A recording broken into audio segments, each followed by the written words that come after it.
Hello மக்களே, இன்னைக்கு என்னன்னு பாத்தீங்கன்னா ஒரு சின்ன விஷயம்.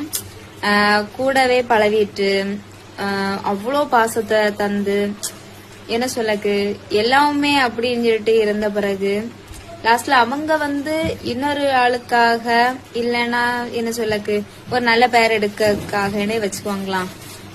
அதுக்காக நம்ம கூட பழவினால ஒரு நிமிஷத்துக்காக விட்டு கொடுத்து போகும்போது எப்படி இருக்கும், அந்த கஷ்டம் எவ்வளவு வேதனையா இருக்கும். இப்படியெல்லாம் நிறைய பேர் இருக்காங்க. அது அவங்கள என்ன சொன்னாலும் எப்படி சொன்னாலும் அது தெரியல, நம்ம என்ன சொல்லக்குன்னே தெரியல. ஒரே ஒரு விஷயம், யார நம்பினாலும் நம்ம கூட இருந்து கூட பழகிய ஆட்களை யாரையுமே நீங்க நம்பாதீங்க. சத்தியமா நான் சொல்லியும் கூட இருக்க யாரையுமே நீங்க நம்பாதீங்க. உங்க இதுல உங்க பாண்டிங்ல போயிட்டே இருங்க, அவ்வளவுதான் நம்மளால சொல்ல முடியும். நானுமே அதை புரிஞ்சுக்கிட்டேன். உங்க குரூப்லயோ இல்ல உங்க கூட யாராவது இப்படி யாராவது இருக்காங்கன்னு சொன்னா கமெண்ட்ல சொல்லுங்க, சரியா?